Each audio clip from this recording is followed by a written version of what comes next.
बिस्मिल्लाहिर्रहमानिर्रहीम अस्सलामुअलैकुम वरहमतुल्लाहि वबरकातुहू। पहाड़ी खबरां दे नाल मैं शबनम शाद।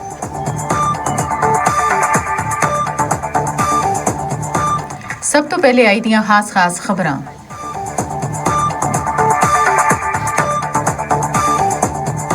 पुलिस सुन कलदम तंजीम दे रहनुमा शौकत नवाज मीर को साथियों समेत गिरफ्तार करके दा।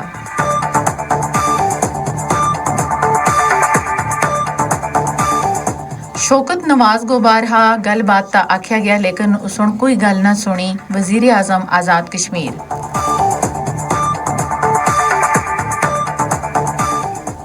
कोई कानून तो बालातर नहीं, कलदम तंजीम दे मफरूर अफराद को कानून के सामने सरेंडर करना होगा। IG police.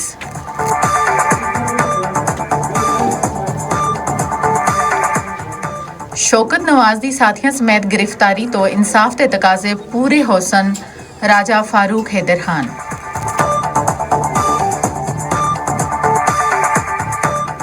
Democratic freedom party दा कश्मीरी सियासी कैदियों की हालत ज़ारता तशवीश, इंसानी हकूक की मुबैना खिलाफ वर्जियां की मजम्मत।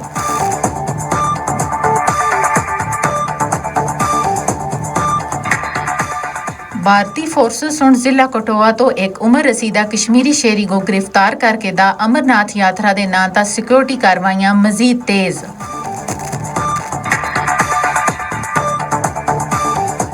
राजौरी विच भारतीय फौज का ऑपरेशन 39वें रोज भी जारी रहा। जंगलाती इलाके का मुहासरा, मकामी अफराद नाल पुछगछ।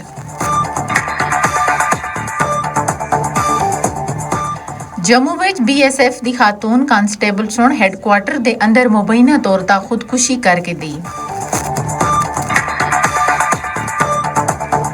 राजौरी विच पोलियो फ्री पाकिस्तान इश्तिहार सोशल मीडिया ता वायरल होने तो बाद भारतीय हुकाम सुन मकामी इंतजामिया नाल वजाहत तलब करके दी। ये आसियां आई दियां खास खबरां। इजाजत दियो, अल्लाह ने निगहबान।